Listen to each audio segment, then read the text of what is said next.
I would like to thank Scott for letting me know about this very mysterious location now known as the Bennington Triangle.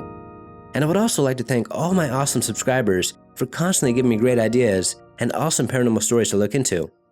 I truly have the best subscribers in the world, and that is why I constantly say that you guys rock, because you do. Now, I've covered some of these disappearances before, but not in this depth, and I've never connected any of them with the Bennington Triangle, making these vanishings even more creepy. In some locations throughout the world, there are places where people do mysteriously vanish. Sometimes this phenomena only seems to happen for a short period of time before moving on to another location, such as described in Missing 411. But some of these locations are constant, and the Bennington Triangle, or the Triangle of Doom, is one of these locations. The Native Americans say that their ancestors stopped going into this region as their tribesmen would keep disappearing. And the early settlers also disappeared here, and in very high numbers. And in most of these cases, there was never no trace of them ever found, as if they just vanished right from the face of the earth. But what really put the Bennington Triangle on the map for very unusual disappearances happened in the 1940s and 50s. In November of 1945, a 74-year-old Mr. Rivers was out hunting with a group of friends near Glastonbury Mountain. And as the group was walking, Mr. Rivers slowly started to walk ahead of the group, and shortly after, he just vanished. Now, the odd thing about this case is Mr. Rivers was a very experienced hunter, and he had been hunting within this region his whole life, so there's no way he would have got lost, and he really wasn't that far ahead of his friends. And if this was caused by an animal attack, the group would have heard gunshots or found some sort of evidence, as everybody was looking for him. It's as if Mr. Rivers just walked right into another dimension, and still to this very day, not one clue or any evidence has ever been found.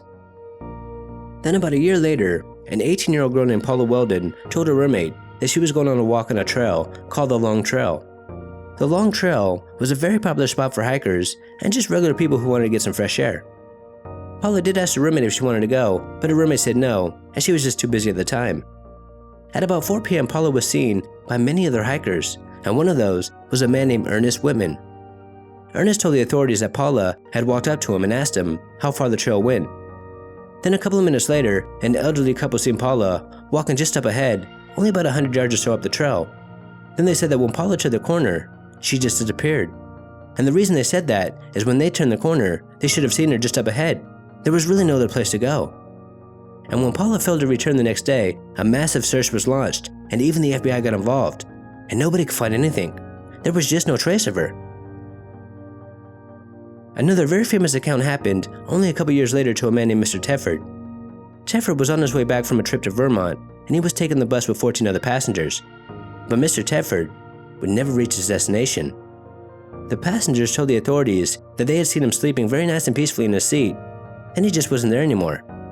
Now, the passengers said that they saw him sleeping just before the last stop, making this one of the most bizarre cases involving a missing person, as how could Mr. Tedford leave the bus if the bus never stopped?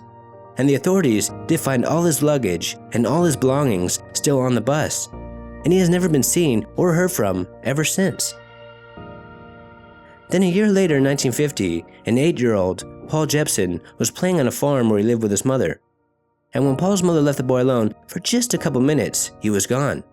And a couple hours later, bloodhounds were on the case, and these hounds easily picked up on the scent of this young boy. But the bloodhounds stopped near the highway, making many believe that foul play was involved.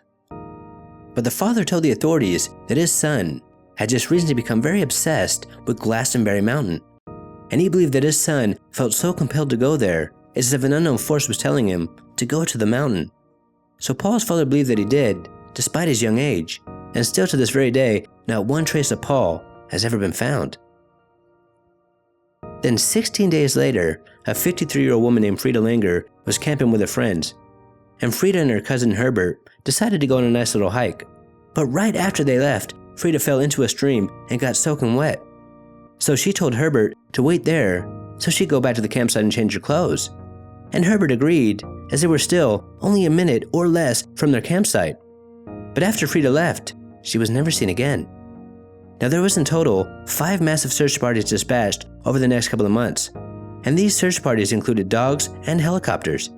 And Herbert did feel very guilty, so he also searched nonstop for his cousin as he wanted answers because none of this made any sense. How could Frida just disappear like that? She knew the area very well. She was a very experienced hiker, and the campsite was right there. If she was attacked by animals, they would have heard her scream. So Frida's disappearance just didn't make any sense. But in May, about a year later, they did find her body. But this only made things more bizarre, as she was found in a clearing not that far away from the campsite.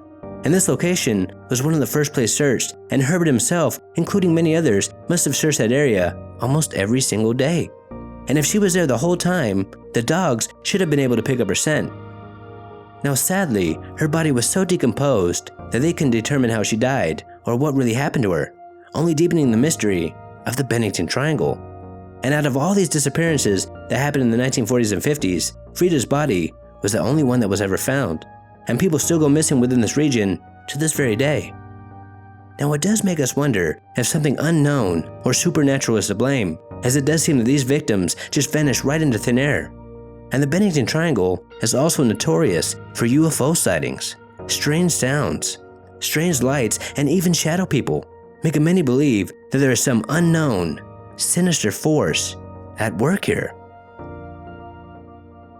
Until next time, this is Paranormal Junkie. Make sure to hit that subscribe button and stay tuned.